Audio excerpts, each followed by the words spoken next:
Hello students, हम 10th class का lesson 1 पढ़ रहे हैं डेवलपमेंट, जिसमें लास्ट वीडियो में हमने वर्ल्ड बैंक का क्राइटेरिया पढ़ा कि वर्ल्ड बैंक जो डिफरेंट कंट्रीज को कंपेयर करने के लिए एवरेज इनकम यूज करता है और उसमें कुछ डिस्पैरिटीज भी होती है। तो इसमें फिर हमने ये पढ़ा कि जो है इनकम ही अकेला जो क्राइटेरिया सही नहीं है, उसके अलावा भी हमें जो दूसरे क्राइटेरिया को यूज करना चाहिए और हमने डिफरेंट स्टेट्स का एग्जाम्पल पढ़ा। अब हम ये देखेंगे कि जो ह्यूमन डेवलपमेंट रिपोर्ट है जो कि यूएनडीपी पब्लिश करती है, तो उसका पैरामीटर क्या है। Once it is realize that even though the level of income is important yet it is an inadequate measure to of the level of development. तो एक बार हमें ये रियलाइज हो चुका कि जो इनकम जो है वो इम्पोर्टेंट एस्पेक्ट है डेवलपमेंट का। अगर इनकम अच्छी है तो हम ये कह सकते हैं कि वो कंट्री डेवलप है, लेकिन फिर भी ये बिल्कुल प्रॉपर मेथड नहीं है डेवलपमेंट को मेजर करने का। We begin to think of other criteria, फिर हम दूसरे क्राइटेरिया के बारे में सोचना शुरू करते हैं। There could be a long list of such criterion. दूसरे क्राइटेरिया की एक लंबी लिस्ट हो सकती है कि हम ये सोच सकते हैं कि अगर हेल्थ अच्छी होगी तो डेवलपमेंट होगी, एनवायरमेंट अच्छा होगा तो डेवलपमेंट होगी। इससे इसकी एक अनलिमिटेड जो एक बड़ी लिस्ट हो सकती है, but then it would be not be so useful. लेकिन अगर हम बहुत ज्यादा जो क्राइटेरियाज को कंपेयर करेंगे तो फिर वो यूजफुल नहीं रहेगा और पॉसिबल भी नहीं होगा। What we need is a small number of the some most important things. फिर हमें किस चीज की जरूरत है कि हम स्मॉल नंबर्स में यानी कि 2 या 3 जो पैरामीटर्स को कंपेयर करें और जो बहुत ही इंपॉर्टेंट हो।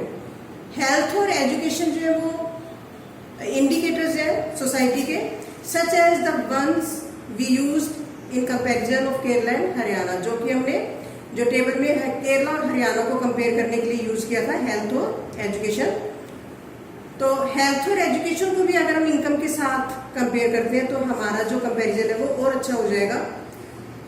ओवर द पास्ट डिकेड, पिछले कुछ दशकों में और so health and education indicators have come to be widely used along with income as a measure of development. तो पिछले कुछ सालों में अकेले इनकम को ही पैरामीटर नहीं बनाया गया कंपेयर करने के लिए, उसके साथ साथ हेल्थ और एजुकेशन को भी जोड़ दिया गया है। तो human development report published by UNDP, जो यूएनडीपी यानी कि यूनाइटेड नेशन डेवलपमेंटल पैरामीटर्स, जब इसको डिफरेंट कंट्रीज को कंपेयर करता है तो जो वो डेवलपमेंट रिपोर्ट पब्लिश करता है डिफरेंट कंट्रीज की, तो वो किसके बेस पे होती है, एजुकेशन लेवल पे, हेल्थ के लेवल पे और पर कैपिटा इनकम के लेवल पे। तो it would be interesting to look at certain relevant data regarding India. तो हम इंडिया में भी जो रेलिवेंट डाटा यानी कि जो हेल्थ से रिलेटेड है या एजुकेशन से रिलेटेड है, उन डाटा को हम देख सकते हैं, ठीक है। तो and it's neighbouring from human development report 2018।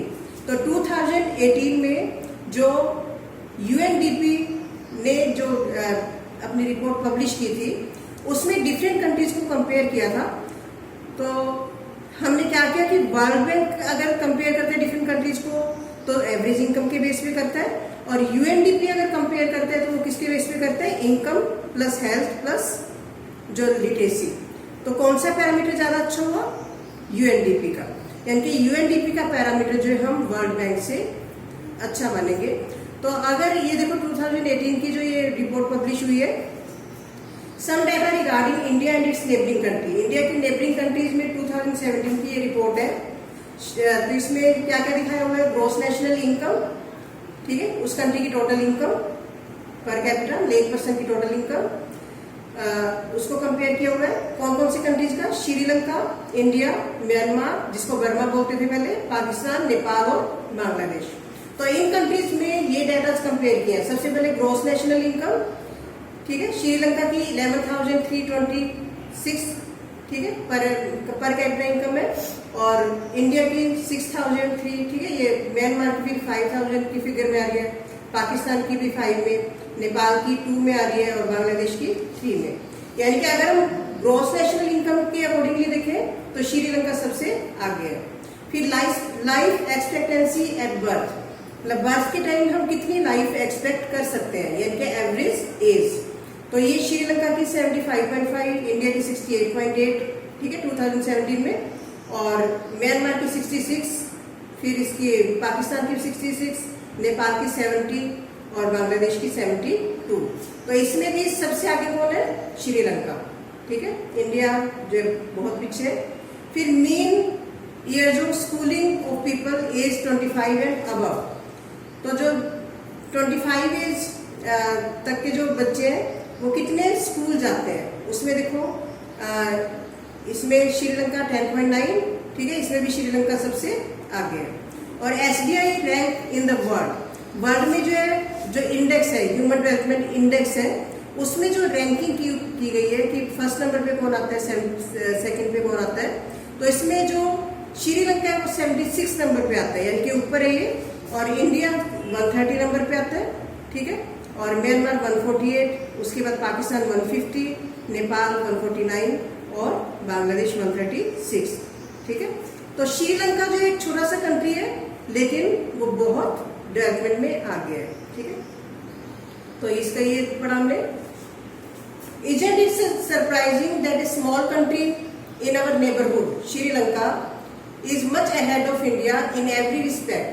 तो ये अमेजिंग नहीं लगता होगा आपको, ये एक छोटा सा कंट्री है श्रीलंका, लेकिन इंडिया से वो हर एस्पेक्ट में आगे है, ठीक है, जबकि हमारा कंट्री बहुत बड़ा है। तो हमारा जो वर्ल्ड में जो रैंक है वो बहुत पीछे है। तो टेबल 1.6 ये शो कर रहा है कि नेपाल और बांग्लादेश, ठीक है, उसमें लो पर कैपिटा इनकम है, फिर भी इंडिया से लो पर कैपिटा इनकम है, फिर भी वो जो है इंडिया से लाइफ एक्सपेक्टेंसी में आगे है, यानी कि वहां पे जो हेल्थ फैसिलिटीज है नेपाल और बांग्लादेश में वो इंडिया से अच्छी हैं। तो many improvements have been suggested in calculating SDI human development index को। जब हम कैलकुलेट करते हैं तो बहुत इंप्रूवमेंट जो है वो सजेस्ट की गई है कि ये इंप्रूवमेंट्स हम कर सकते हैं।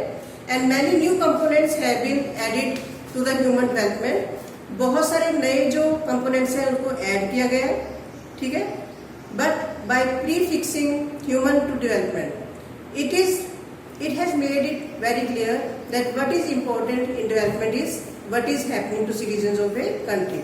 तो चाहे हम कितने मर्जी पैरामीटर्स को ऐड कर लें, लेकिन सबसे इम्पोर्टेंट क्या है कि जो ह्यूमन बींग्स के साथ क्या हो रहा है, उनके आसपास का एनवायरनमेंट कैसा है और ह्यूमन बींग्स कैसा फील करते हैं। It is people, their health, their wellbeing, that is more important. तो सबसे इम्पोर्टेंट वहां पे रहने वाले लोग हैं, उनकी हेल्थ है, उनकी वेलबींग है, ठीक है, ये सबसे इम्पोर्टेंट एस्पेक्ट्स है। Do you think there are certain other aspects that should be considered in measuring human development? तो इसके अलावा और भी एस्पेक्ट्स हो सकते हैं जो कि ह्यूमन डेवलपमेंट को मेजर करने में हम ऐड कर सकते हैं, ठीक है। तो अभी देखो ह्यूमन डेवलपमेंट का पढ़ा हमने, अभी एक्टिविटी करते हैं हम। एक्टिविटी जैसे हमने पढ़ा कि जो हेल्थ और जो एजुकेशन है वो भी इनकम के साथ ऐड किए गए। तो इसमें कोई भी पर्सन जो अंडर नॉरिश्ड है या नहीं है, मतलब उसकी हेल्थ कैसी है, उसको मेजर करने का जो तरीका है वो क्या है, ये इसमें बताया हुआ एक्टिविटी में। One way to find out if we are properly nourished is to calculate what nutrition scientist का बॉडी मास इंडेक्स। तो किसी भी कंट्री में जो रहने वाले लोग हैं उनका बॉडी मास इंडेक्स जो कैलकुलेट करके हमें पता लगा सकते हैं कि वहां पे जो लोगों को नॉरिशमेंट कैसी मिल रही है, वहां के जो रहने वाले लोग हैं वो उनको अच्छा फूड मिल रहा है या नहीं मिल रहा। This is easy to calculate. इसको हम कैसे कैलकुलेट करते हैं? Let each student in the class find out his or her wait and height, ठीक है। जैसे हम एग्जाम्पल लेते हैं, अपनी आपकी क्लास में भी डिफरेंट फिजिक के बच्चे हैं, कोई लंबा है, कोई कम हाइट का है, कोई, ठीक है। तो उनका जो वेट और हाइट लेनी है सब बच्चों की। Take the weight of each student in kilograms, kilograms में वेट लेना है। Then take the height by drawing a scale on the wall, फिर उसकी हाइट नापनी है। And measuring accurately with the head straight, सीधा फेस करके उसकी जो हाइट नापनी है हमने। Convert the height recorded in centimetres into metres. तो सेंटीमीटर्स में जो हाइट मेजर की उसको मीटर्स में कन्वर्ट कर लेना है। Divide the weight in kgs by the square of the height. तो जितनी हाइट आई उसका स्क्वायर निकाल के उससे जो है वो डिवाइड कर देना है, ठीक है, वेट को वेट से डिवाइड कर देना है। The number you get is called body mass index. तो जो फिगर आपके पास आएगा उसको बॉडी मास इंडेक्स बोलेंगे। Then look at the BMI for age table given on page. फिर आपने उसको बॉडी मास इंडेक्स का की जो टेबल दी हुई है अगले पेज पे उसको देखना है। तो उसके अकॉर्डिंग अगर एक स्टूडेंट का जो BMI है with in the normal range और लेस देन दैट अंडरवेट और मोर, तो हमें इससे जो उस फिगर से पता चलेगा कि वो जो बच्चा है वो नॉर्मल रेंज में आता है, उससे कम में अंडरवेट में आता है, या फिर वो ओवरवेट में आता है, ओबेसिटी में आता है। For example if a girl student is 14 years and 8 months old and the BMI is 15.2, then she is undernourished। ठीक है, तो टेबल को देख के आपको पता चल जाएगा कि कौन बच्चा अंडरनोरिश्ड है, कौन ओबेस है या कौन नॉर्मल है।